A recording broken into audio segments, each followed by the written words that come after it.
Okay, good morning, afternoon, or evening, everybody. Welcome to the NASA Earthdata webinar, Rapid Assessment of Hazard Impacts with the NASA SEDAC Hazard Mapper. This is your host, Jennifer Brennan. While everybody's logging in, we have appreciated your feedback on the two optional polls at the bottom and middle portion of the page. I do have 2 p.m. Eastern Time, so we're going to go ahead and get started here. First, what I'd like to do is begin by going over a few housekeeping items related to this webinar.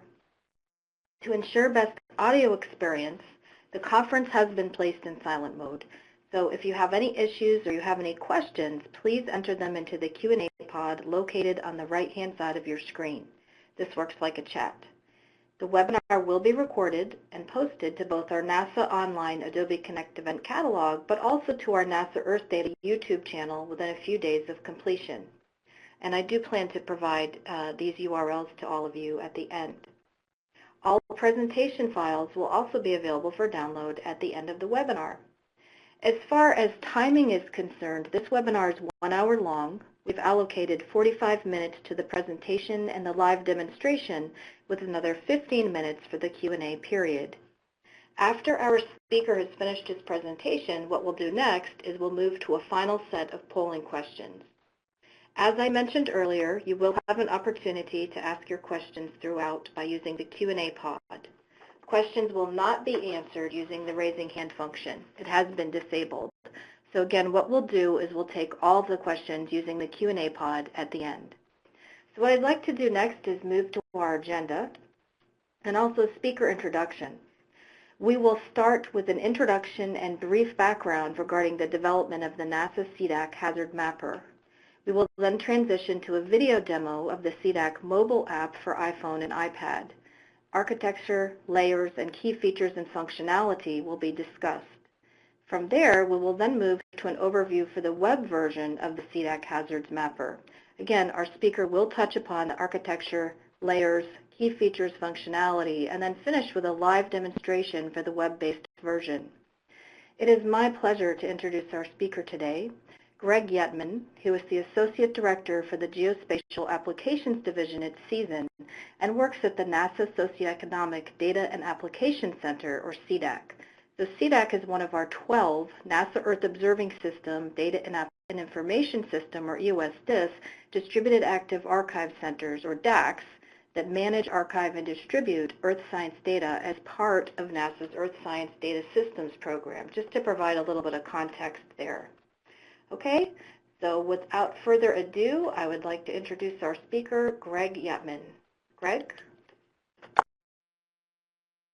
Thanks, Jennifer. Good afternoon, or good morning, or evening, depending on when you are, everyone. Thanks for joining us here today. So I'm going to talk about rapid assessment of hazard impacts with two of our applications developed here at SEDAC. The context for this is after a natural disaster occurs, we often get requests for evaluation of population living in close proximity or impacted areas by disaster. We support those requests when we can, but to enable people to be able to do this type of analysis very quickly on their own, we decided to develop these two applications. So a little bit of background and a few credits here. Bob Chen, who's our SEDAC manager and the director here at CESN, and Alex DeShervinen, the SEDAC deputy manager, put forward the impetus to do this after all these requests have been coming in over the years, and really design the use cases, the primary uses of the two applications. Sri Vinay, who's our system engineer, designed the architecture and worked with two of our programmers, Frank Paspuzzi and Al Pinto. Frank did the iOS programming, and I'll talk a little bit more about that a few slides in, and Al worked on the web programming and design for these applications. I've done some work on the back end with our population estimation service, which I'll talk about it in a few minutes as well.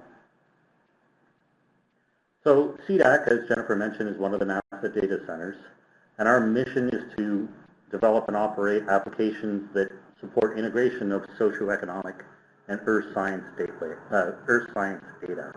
We're trying to be a gateway between Earth and social sciences. And one of the prime ways we do this is with a mission area in hazards, which looks at natural hazards, the Earth science side of things, and the integration with our data collection, socioeconomic data, specifically in this case, population, the distribution of population. So first we're going to talk about our mobile map app for the iPhone and iPad. So this is an iOS-based app that lets you explore and integrate a number of layers from our data collection, other NASA centers, and USGS, and interact with these data layers, as well as estimate population close to features in the map. So in the data layer list, we have population density for 2010 from our preliminary version of Gridded Population of the World version 4. As a visual layer, we have dams from our global dams collection, and nuclear power plants and reactors from our power plants collection that was released earlier this year. From NASA GIBS, which is the Global Imagery Browse Services collection of data that's online and available interactive, we pulled in fires detected in the last 48 hours, as well as aerosol optical depth, which is based on MODIS data, the satellite data, and the fires data sometimes has a bit of a over-detection or false positive. We'll see that when we see the data. But it does a really good job based on thermal data of detecting where the fires are or where they may be. We also pull in from the United States Geological Survey earthquakes that are greater than magnitude 4.5 on the modified Mercalli index of earthquakes. And we have base layers coming, in this case, from Apple itself through its web mapping, internet mapping kit. So here we'll take a look at the architecture at the high level for the iOS application. So the Hazard app is going to be released in the Apple Store, hopefully by the end of the year. We're waiting on approvals, and this also goes through Apple review process. So we don't have a firm date on the release, but it's been developed and tested, and we're in the process of getting it out there now.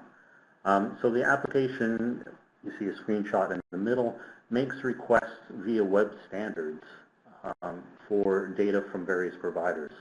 So in the top left, you can see we're making requests to Apple's Map Kit, which is the application programming interface, or the API, that allows us to access base maps, context maps, and geocoding results, searches for addresses or place names, from Apple.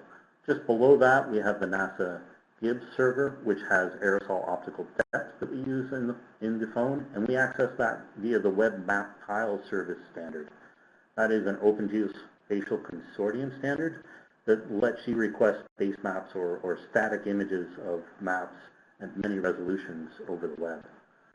In the bottom left is our own SEDAC data center, where we have access to our population data via the Web Map Tile service, the same thing that we're accessing for GIBS.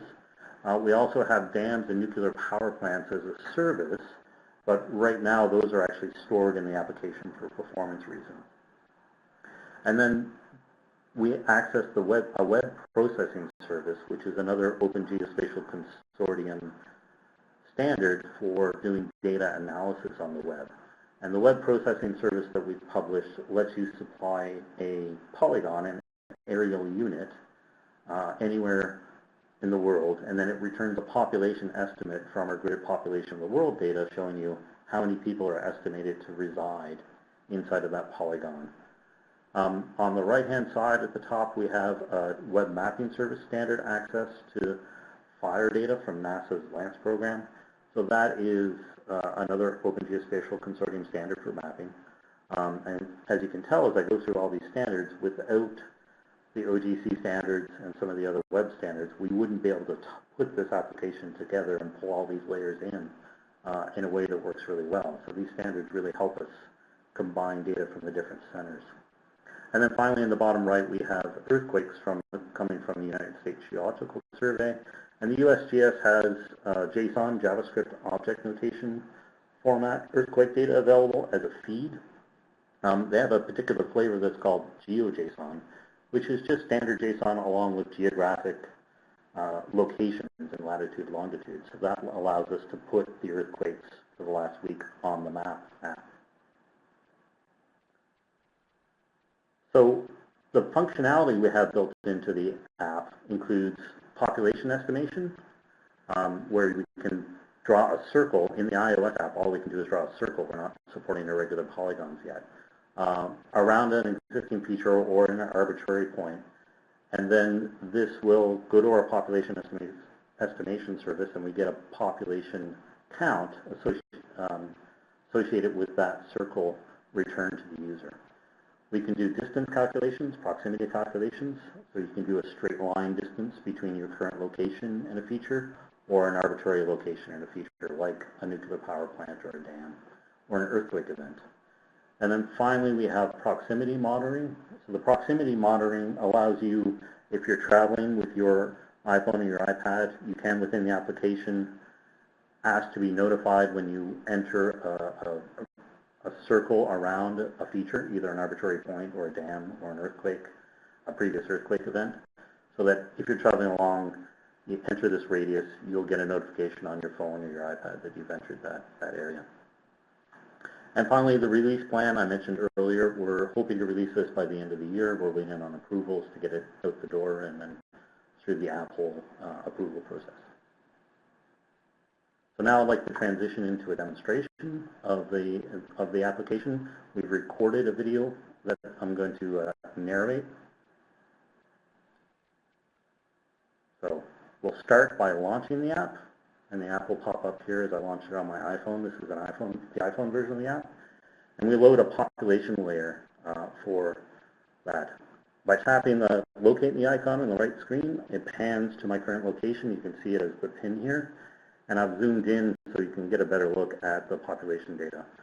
The legend in the bottom right corner shows us our pop count going from light oranges through dark oranges for the more people who live there.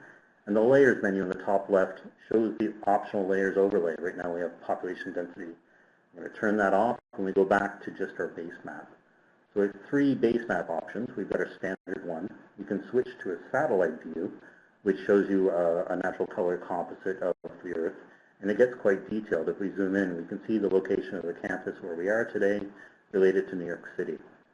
We also have a hybrid map option. These are coming from Apple. This adds labels over the satellite image, so you know where you are on the map, provides context. And the labels update as you change zoom levels. So now I'm going to go back to the menu on the top left and go back to the standard map type. And then we're going to navigate over to Africa to take a look at aerosol data. So the aerosol data shows us pollution. In that top left menu, I can turn it on again, aerosol optical depth, and it shows us pollution, in this case, primarily from dust, air pollution primarily from dust. If we pull up the legend, we can see we go from these purples through to the reds for the depth of aerosols in the atmosphere. If we pan east to Asia, we'll see some distribution. Surprisingly, perhaps China is relatively clear, but this time of year it's not uncommon. But India, you can see, has some red areas, some areas with pollution likely from burning of coal or charcoal. So we'll pan west and go into South America. And what I'm going to do now is tap the menu on the top left again and turn off the aerosol optical depth and turn on the active fires for the last 48 hours. So this shows thermally detected fires. It does seem like a lot of areas, but as I mentioned earlier, there are some false positives or some cells turned on because the thermal band can be saturated. So we can see fires detected in Brazil, which is interesting. Now, if I tap the search button, I can search for an address, or here I'm just going to search for a country. I'm going to search for Indonesia so we can see what the fire data look like in Indonesia. And when I tap search, it'll zoom to Indonesia, and the fire data will load. It's a little slow at the moment when I made the recording, but here it comes. Here's the fire data for Indonesia. So now I can turn off the fire data with that same menu, and to the right of it, I can tap the little circle icon and turn on the earthquakes from the USGS.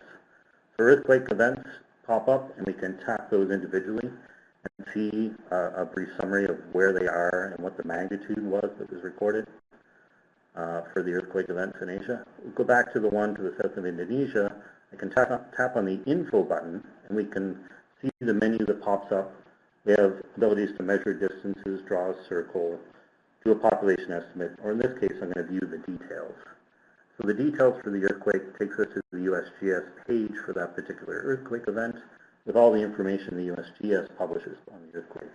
Their own context map, the time of the earthquake, in our time zone, nearby cities, and a map of the tectonics of the region, including the faults and the seismic characteristics of the region. So we'll go back to the map, and right now we're going to return back to where we are in New York by tapping on the locate button, and we want to take a look at dams. There's no actual, power plants. There's no earthquakes currently in the U.S. If I turn on the nuclear power plants and zoom in again to where we are, you can see that Indian Point is a little north of where our current location, and it has 3 reactors. If I tap on the info button, you get the same context menu. In this case, I'm going to tap Get Population Estimate, which gives us at the bottom of the screen a radius chooser, so we can choose how large the circle should be for the population estimate. I'm targeting here roughly 80 kilometers, and eventually I'll get close enough to it. And when we tap OK, it submits the circle location off to our population estimation service, and we get a notice that this is going to process in the background.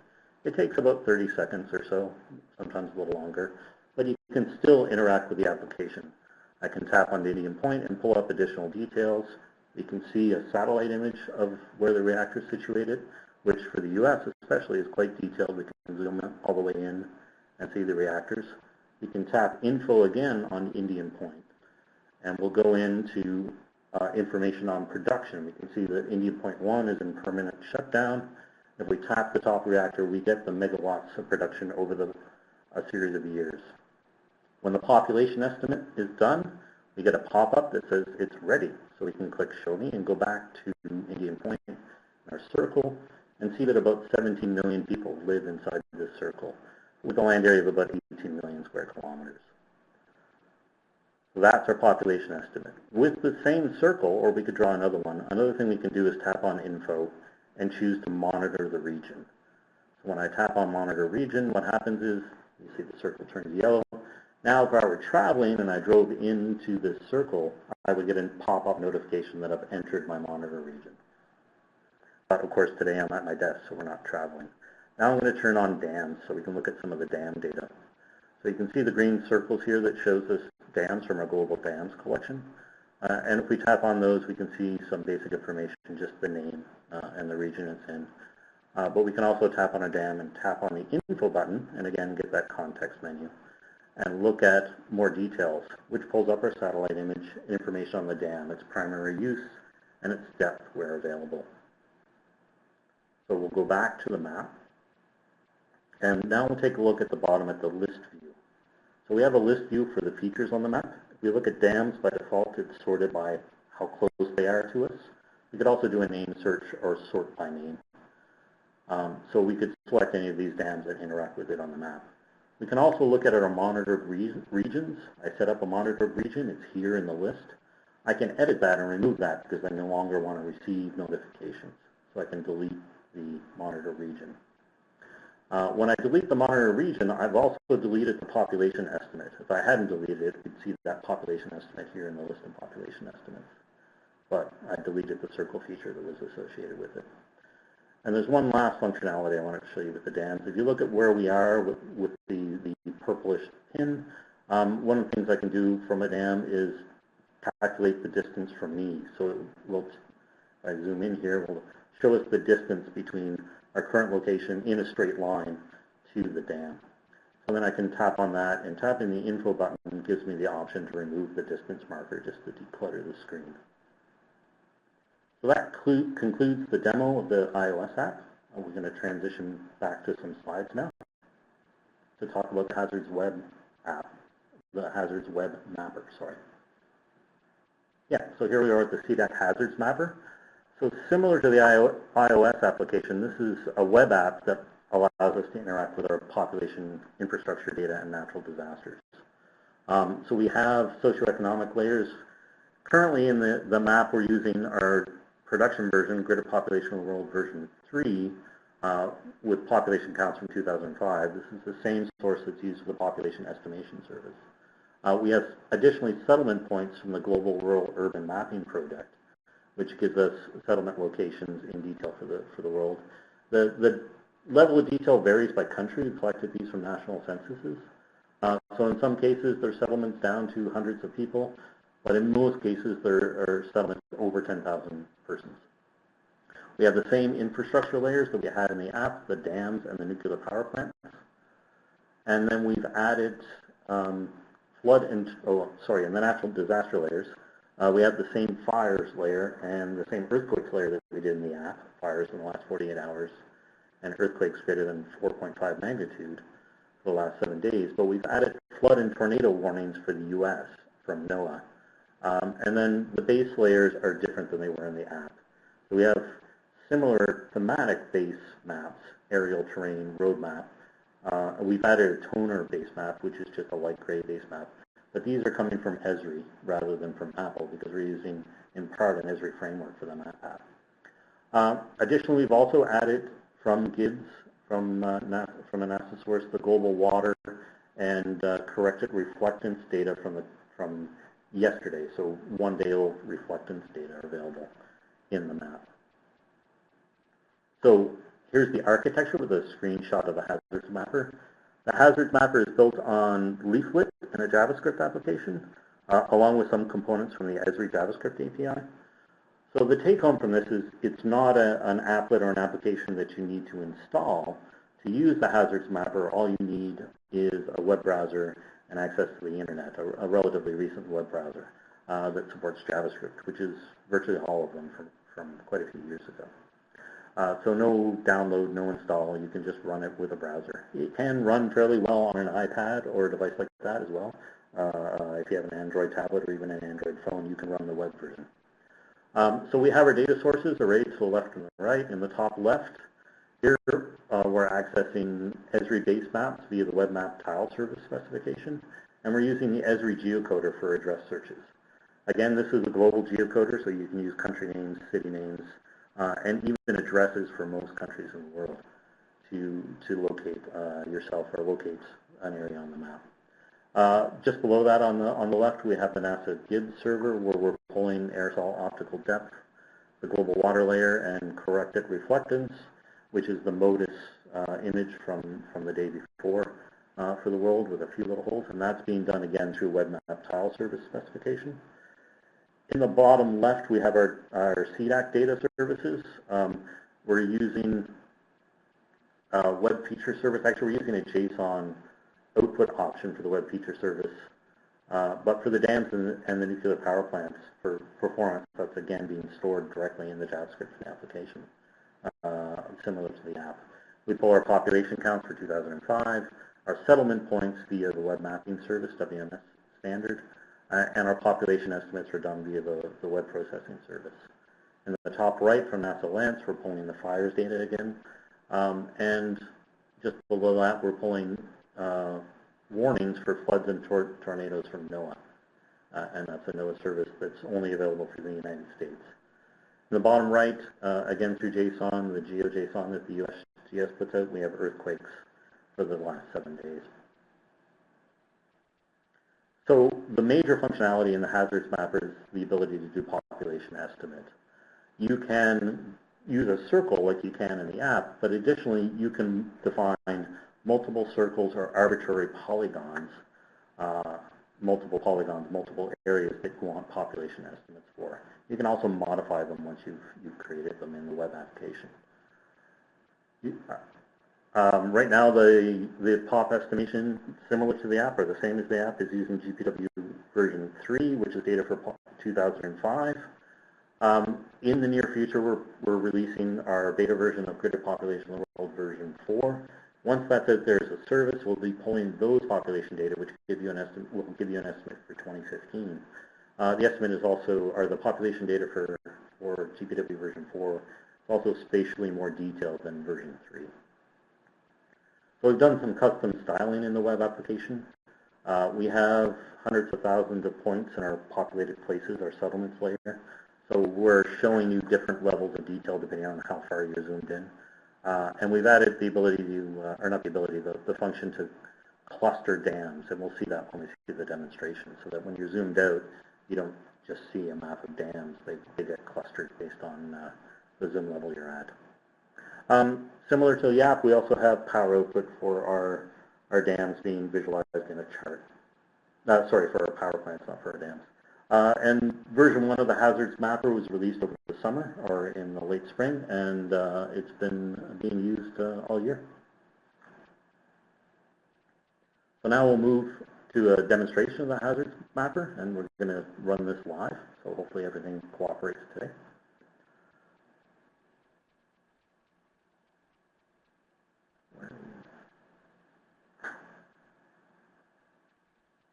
There we go. Hopefully you can see the Hazards app right now. What pops up first is the splash screen that gives you some useful instructions for using the application. So we get instructions for the POP estimation service, including where you can click on a polygon shape to define a polygon, or a circle for a circle on the left side of the app, and how you can turn layers on and off via the menu in the upper right. It notes that there's a help function for all the features. There's a question icon that will take you to the documentation and help page. And you can click on dams, similar to the app, tapping on them. In the web application, you can click on the dams and the power points and the earthquakes for additional information. We also have a list of the layers that are in the application with their sources, which I've covered already in the slides. So I'll close that, and we can see the application. We have a legend in the bottom left, and by default, the legend shows you all of the layers that are possible to show, so that you have it as a reference. We can hide that by clicking on the X. If we go to the menu in the top right, I'm going to clean up and turn off some of the layers just so we get a stripped down version to look at initially. So now we're just looking at our base maps. If we zoom in again on New York, we can see this light gray base map, which is really just a blank canvas with a little bit of context. In the menu, we've got the option to look at terrain maps, so topography, including bathymetry and ocean areas. Aerial maps, which is the Esri's satellite image. It's a composite satellite image that can show some pretty detailed data when you zoom in. And we have a street map, a road map, as a base map option that gives you all the streets. And again, this is a global map. So I'm going to go back to our country boundaries, and I'm going to turn our population counts from 2005 on. From the legend, of course, we can see that the darker the color, the more persons reside in a pixel. And if we zoom out and pan over to India, I'm going to turn on a few layers here so we can see what's going on. So if we turn on our earthquakes, surprisingly in the last 7 days it hasn't been that active. Unlike the app, the earthquakes have a color scaling, so the magnitude is shown in the colors. So you can see this earthquake up here. Sorry, the info pops up here in the legend, is of magnitude 5.5, so it gets a different classification, and we get the location information. So you can see that in the color bar here for the earthquakes. Now I'm going to turn on our dams so we can look at how they scale, how they cluster. You can see you get numbers of dams showing up in the area they're enclosed as you mouse over. So if I click on this 15 here, it'll zoom in and break out, and we get some additional clusters. Individual dams shown by the dam symbol, and clusters shown here. And again, we can click on a dam and zoom right in and see that this is, in the bottom left here, you can see the name of the dam, its main use, the region, and the country that it's used for. So this is a dam used for collecting water for agriculture, for irrigation. So I can click the back to quickly go back to my previous extent and zoom out a little more. And what I'm going to do now is turn off the dams and the earthquakes, and we'll take a look at our power plants. So if we zoom out, we'll see that there's a fair number of nuclear power plants, but there's only one in Africa, in the whole continent, in South Africa. If I click on that, it'll zoom us right in and show us the satellite imagery for the dam. And in the bottom left, we see some details, including the total power output, that it's got 2 reactors. And then we have details on the production of the reactors, which looks pretty stable. We can mouse over and look at the time series.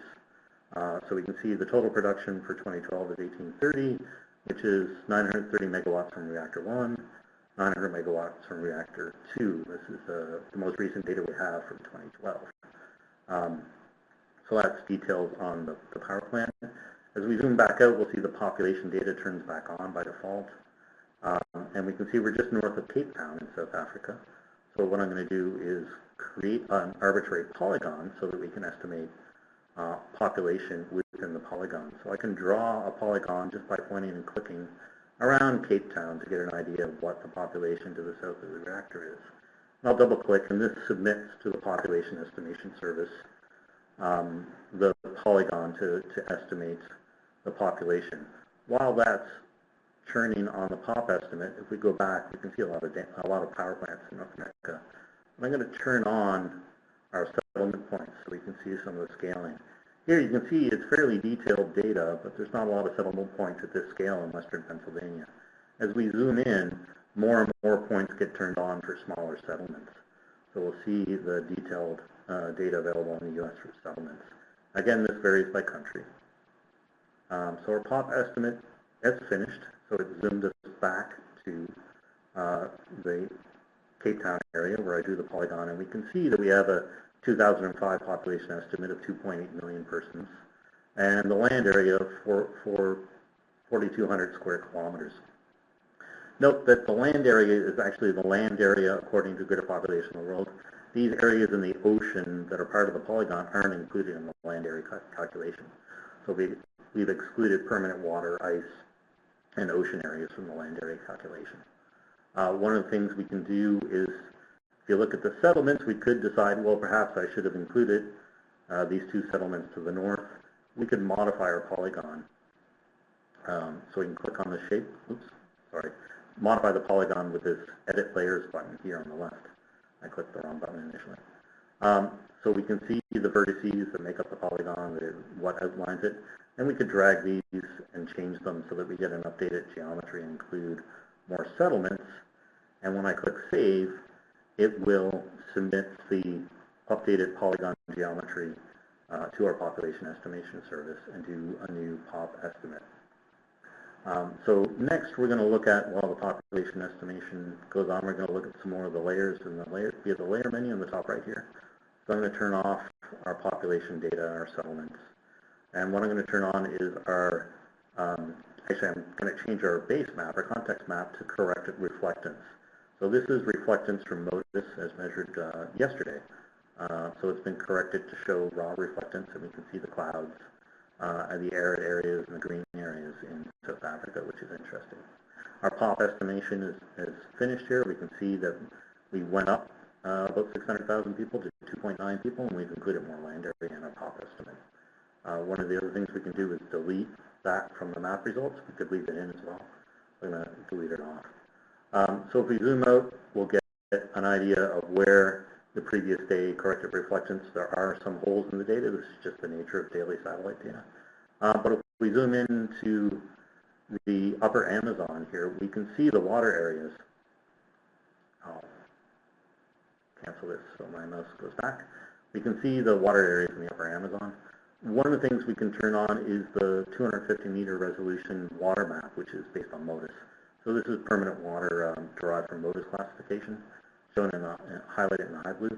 Now the rainy season in the upper Amazon has sort of just started, so you don't see a lot of flooding yet. But what we've seen before when comparing these data layers is that as the rainy season progresses in the Amazon, more and more of the dark blue areas that are the water will extend out and flood areas beyond the light blue in the MODIS classification. So it's sort of a primitive way to look at extensively flooded areas. And you can see this, I turned off the water mask, and if we turn it back on, you can see it agrees really well with the Amazon right now, with a few exceptions here. But as the area floods throughout the rainy season, you'll see more and more dark blue extending beyond the water mask, so you get an idea of areas that flood. Small-scale flooding isn't well detected with this, and of course, because it's flooding, one of the classic problems you have is clouds. We're lucky that we have a relatively cloud-free day yesterday in the Amazon, so I could show you this, but often it's quite cloudy. So that concludes our demonstration of the web hazards application. We're going to go back now to a few of the slides. Okay. There we go. So I just wanted to wrap up and say here's the URL where you can access the Hazards Mapper that's available on the SEDAC website. Please feel free to use and share the hazards mapping URL and let us know if you have any questions or issues with it. Jennifer, I think I'll hand it back over to you now. Thanks. All right, great. Thank you, Greg. Thanks, everybody. So what we're going to do now is we are going to move along to the final set of polling questions. And usually I'll give these, we did finish a little bit early, I'll give these a couple minutes or so, right? And after that, we'll move directly to the Q&A period. I know we've received some really excellent questions so far. So we will address all of those questions in a couple minutes here when we're finished with the polling questions. All right, so do be sure to stay on the line and or in the meeting room to participate. All right, thank you.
I'll give these questions just another minute or so, and then we'll move directly to the Q&A period.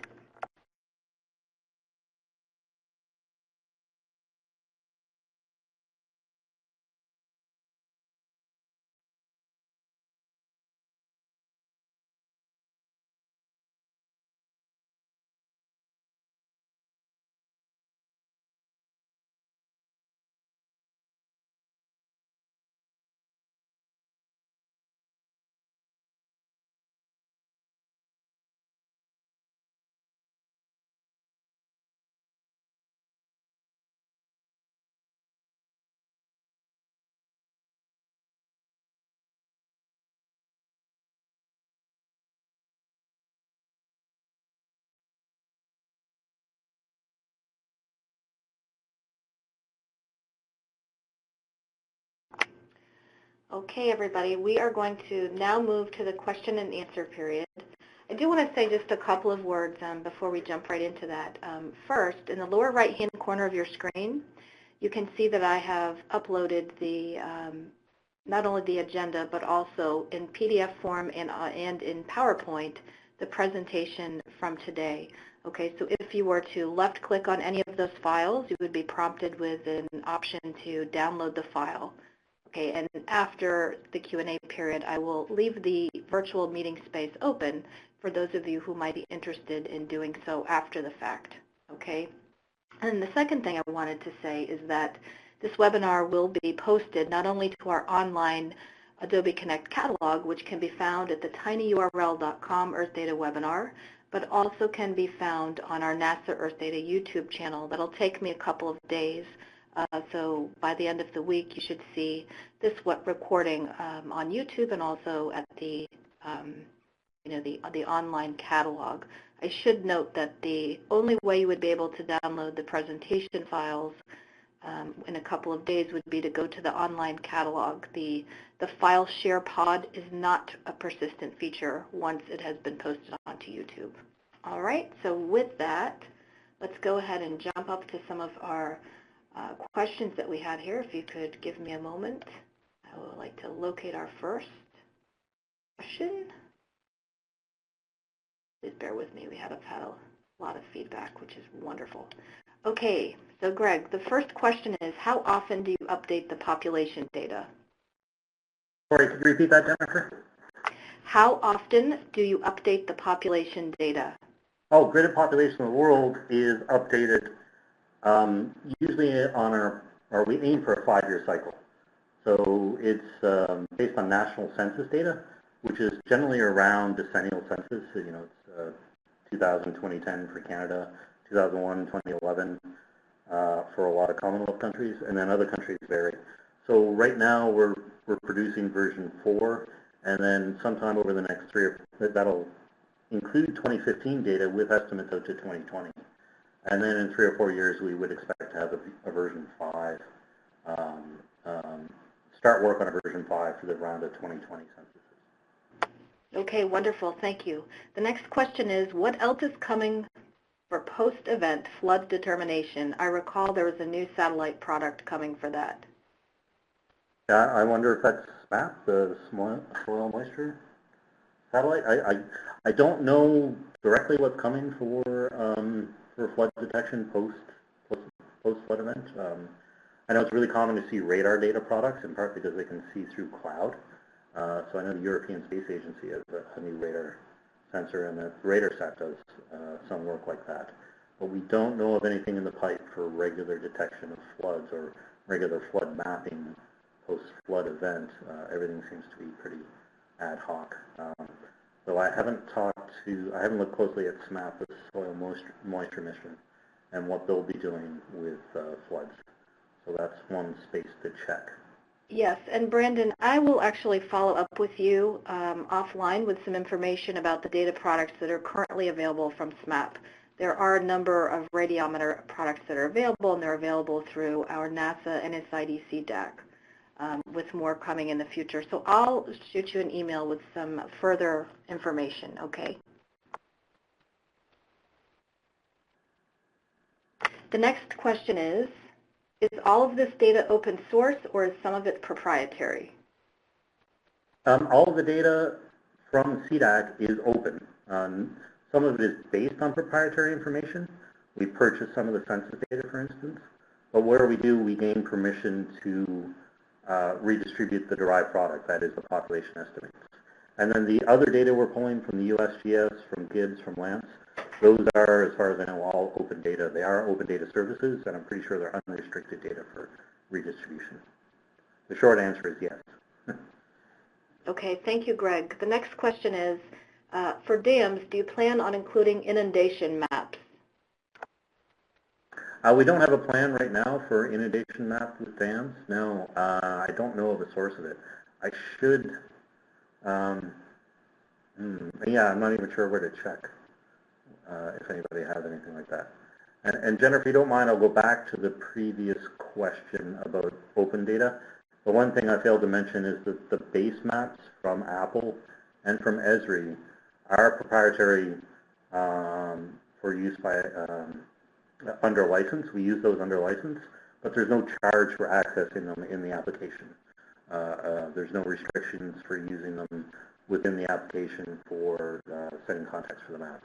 So those would be the satellite images and the topographic and road-based maps. You can visualize those in the application. We have a license to share them, and there's no charge, but they are copyright for Apple and Esri. Okay, thank you, Greg. The next question is, are the flood and tornado warnings live for the online version? I have never seen these items displayed. They are live. The last I talked to our designer, they were working fine. I know that currently they don't have any flood or tornado warnings for the U.S. There's just no warnings right now. Okay, thank you. The next question is, are these data available as a web service that I can consume in other applications or desktop GIS software? Yes, yes. All the data from SEDAC that's used in the application are available as web services from our servers. I could provide details on that offline. And of course, the services we're pulling from GIBS, from the USGS, those are all public-facing web service endpoints that can be accessed from GIS or other web applications. The Esri and the Apple base maps are also web services. They do require a license agreement or that you be a customer for Esri, but they're accessible as well. Okay, thank you. And then a follow-on question to the previous question was whether or not there is metadata for the data layers. Yes, all of the data layers have metadata. There's two forms. So the services have self-describing metadata based on the specification. For instance, WMS has its own metadata along with WMTS with information about the service. And then all of our data layers have formal metadata in the collection pages under SEDAC. And the same is true for the NASA GIBS and the LANCE data. They have their own metadata, detailed metadata records. The Esri layers, I know, also have, it may not be formal FTDC metadata or ISO metadata, but they have their own descriptions of the layers and the sources. Similar for Apple as well. Their map services have descriptions that may not be formal metadata, but they are quite rich descriptions. Okay, thank you, Greg. The next question is, what is the uncertainty and precision of the study on a global scale? Because in general, some countries from Asia or Africa, for example, don't have data or very poor data to compile. Right, yeah. Our census data that we use for greater population in the world, which also forms the basis of the POP estimation service, has detailed documentation on a country-by-country basis for the timeliness and spatial resolution that we used as inputs.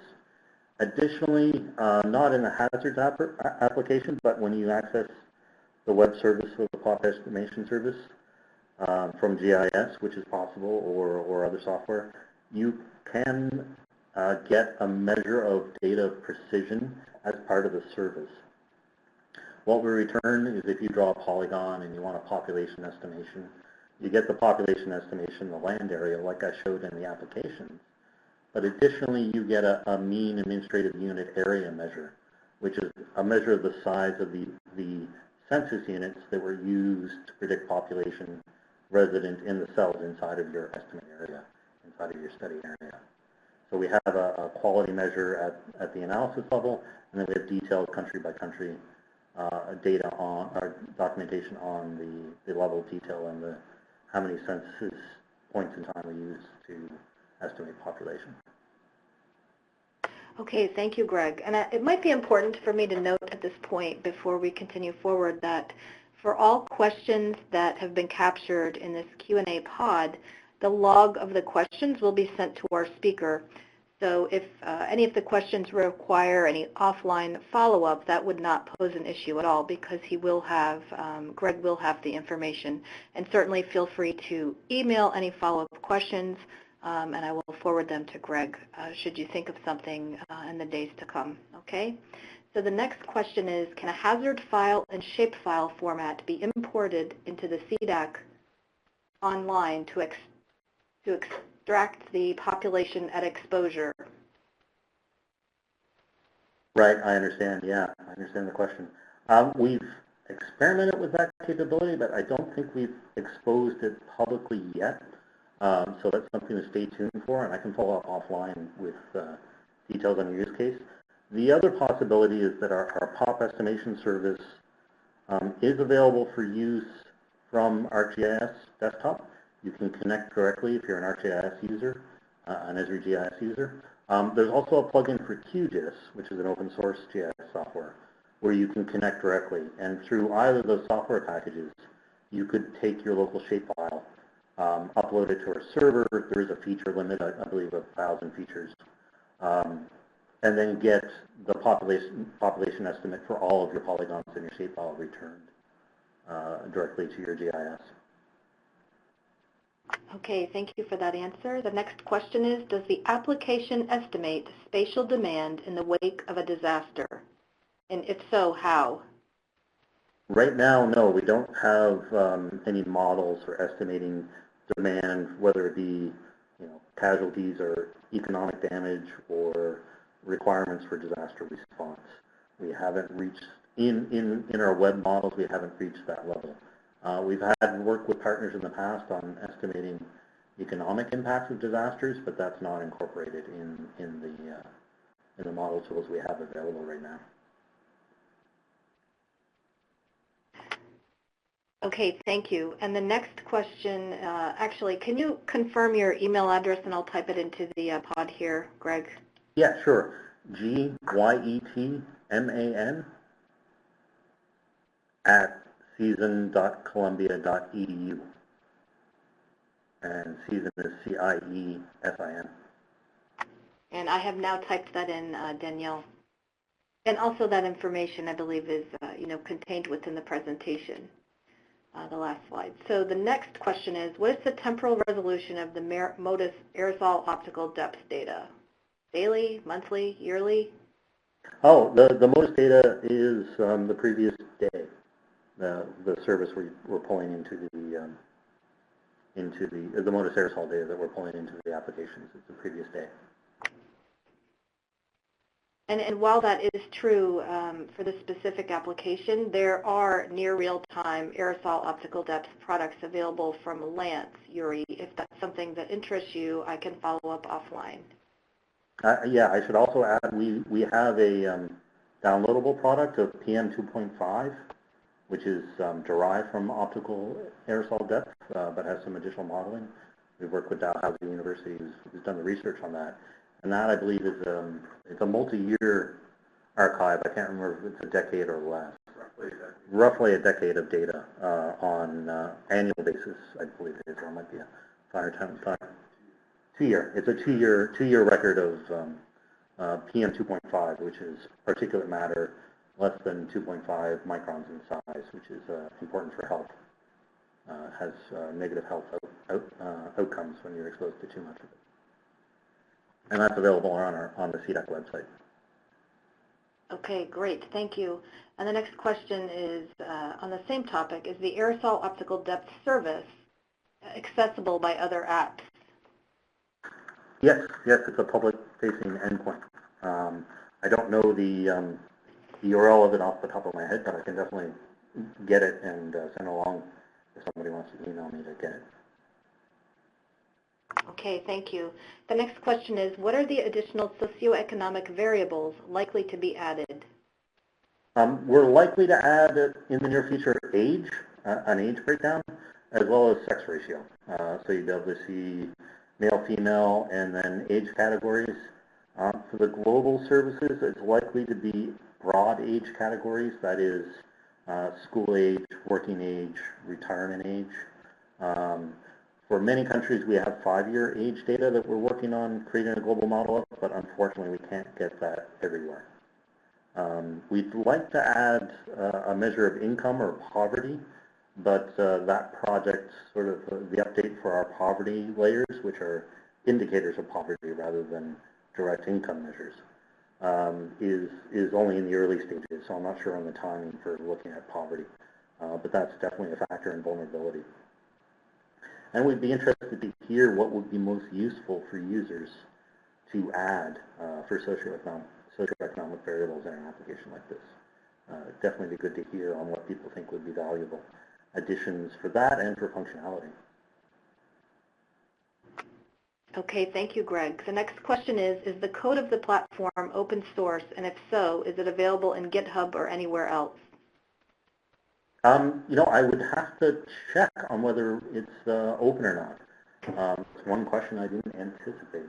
Yeah, it's we've shared code in the past, and I would check with our developers and IT department, so I'd have to follow up with that one. It's not in GitHub right now, no. Okay, and then there was a follow-on comment with respect to flood detection. What I'll need to do, referring to the SWAT platform, there may actually be some NASA data products at other DACs that would be available for this. I'll need to do a little bit of digging, and I will reply back to the 2 participants who had this inquiry. Okay, Marcus, hopefully that would be helpful. The next question is, will there be some service to monitor sudden climate changes like drop or increase of temperature? Oh, right, yeah, I see. We don't have I don't know of a service like that right now. We have worked with climatologists on drought and heat waves, but they were not sudden drops or increases in temperature. They were sort of mesoscale at the best, weeks or months. So there are some services for temperature that you could derive heat waves for. We haven't looked into that. It would be interesting. And similar drought, we've done drought mapping work in the past, but it's that's a longer time frame. But we haven't considered putting that in the mapper. But it's a good idea. Okay, fantastic. Thank you. The next question is, will you add import and export functionality to the applications? That is a good question. We will definitely evaluate it. As I mentioned earlier, we've experimented with the functionality to add a shapefile and do analysis with that. And it sounds like there's demand for it, so it's something we'll definitely investigate in the near future. Okay, thank you, Greg. The next question is, any plans to include hurricane tracks for coastal hazard or damage assessment? Yeah, that's one thing that's on the agenda to look at in the near future is hurricane tracks and how you could look not just at tracks, but also the predictions, the models for predicted paths, so you can have some anticipation. So that's on our agenda to look at the feasibility of it in the new year. And part of it is establishing, which service is best to use, because we're not the experts in hurricanes, and then tying it up and what the programming will be involved to do, for instance, population estimations inside an area that a hurricane is predicted to hit, and as well as its uncertainty. Some measure for uncertainty would also be useful. Okay, thank you, Greg. And the next question is there any plan to include additional data as infectious diseases outbreaks? Well, we haven't considered infectious diseases. That is an interesting one, especially after, for instance, Ebola in West Africa. We've done work on response to things like Ebola, but not in the mapper. So it's something we'll take under advisement and look into, sure. Okay, thank you. So the next is a combination comment question. There's great use of collaboration and resources to provide tools that can help all of humanity in a number of ways. Love all that you've accomplished. This may be a more internal, I think it's a question worth asking. The question is, are there safeguards and stricter user registrations in place to assure the reactor and dam locations are not used for ill purposes? Well, yeah, we considered carefully the issue of the reactor data, and actually all we've done is compiled publicly available data. So we have not researched any new data available for reactors or for dams. These are all public lists that we've just compiled into one global database. So we don't see that we've increased access to information, and haven't seen a need to restrict access to date. Okay. User registration for the web application currently isn't required.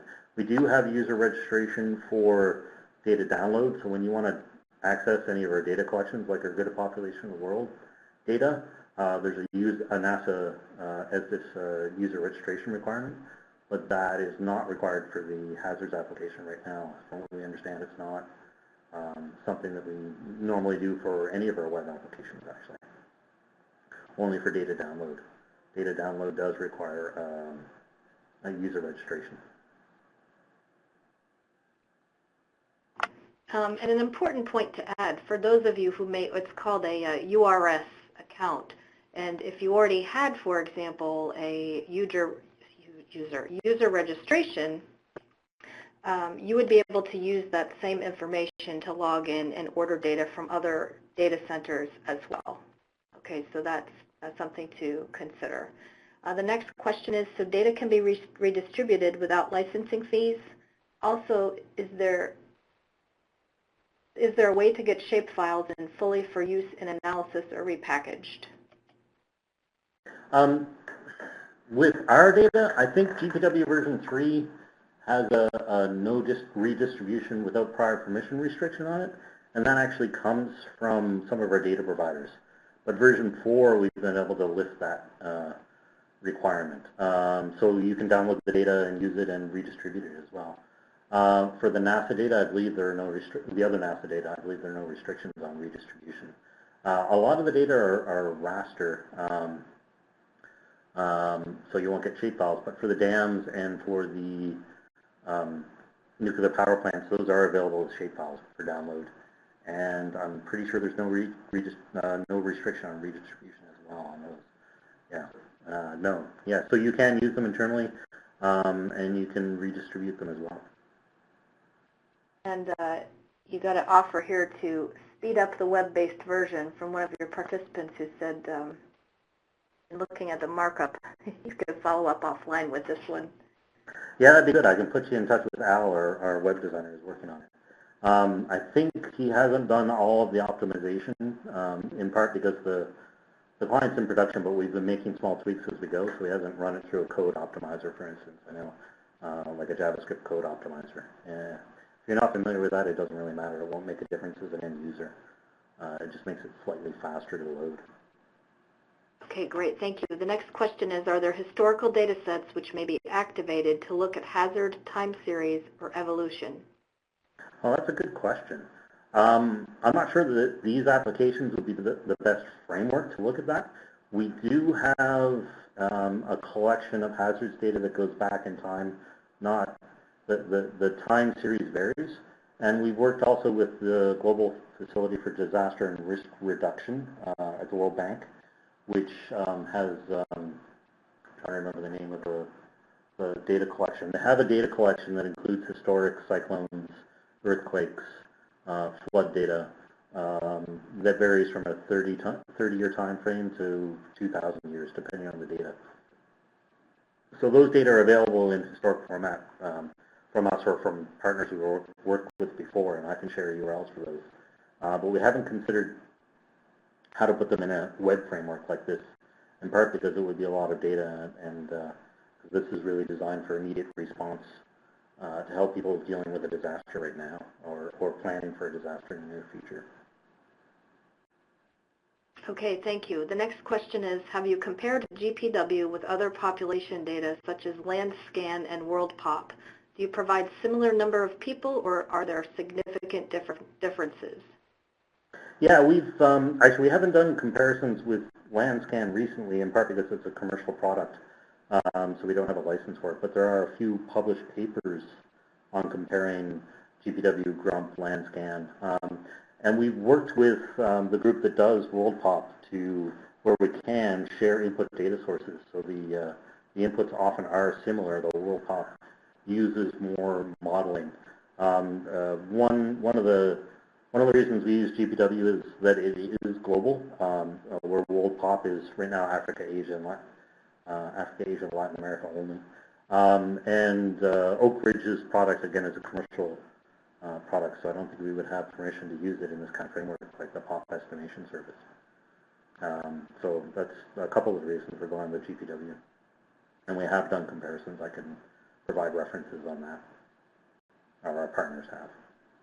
Okay, thank you, Greg. The next question is, will the focus remain on the native environments or the web as a whole? We're open to that. I mean, we've long had a focus on web applications, and where we can, web applications that lets you do analysis. Sometimes with a plugin. Here it's without. And this is actually our first native application, the iOS application. So we're seeing how it goes before we pick our future strategies for further development, to be honest. Okay, thank you. And then there's an additional comment that says, wondering whether or not using a flow network instead of just a radius for electricity or water may be a useful addition to the app. It would indeed. I don't know of a data source for a good global electrical network. That would be interesting, but on the water side, it would be interesting to look at. For instance, Esri has a global hydrology model, and I think the USGS might as well have some global hydrology services that we haven't investigated integrating those, but it would be worth checking them out. That's a good idea. Thanks. Okay, thank you, Greg. Our next question is, can you see the hazard mapper being used for human-caused disasters such as terror attacks? I think the scale is wrong, especially with the population data. So the imagery that's in there is useful at the very local scale, but that is imagery from Esri and from Apple, and it's available in other applications. Where our population data, our global population data, are not at a resolution that's useful for something hyperlocal like a bomb or a very focused attack in a city like we've seen recently. So the data aren't at the right scale for that kind of use. We don't see that use in the near future. Okay, thank you, Greg. Just kind of scanning through here to see, do we have any additional questions? I'll give it a couple of minutes here. If we don't have any further questions, again, what I will do is at that point we'll log off from the telecon, but I will intend to leave the virtual meeting space open for those of you who might be interested in downloading the files. Or if you think of something after the fact, feel free to type it into the Q&A pod. Any further questions? Some very good discussion today, so thank you for your input.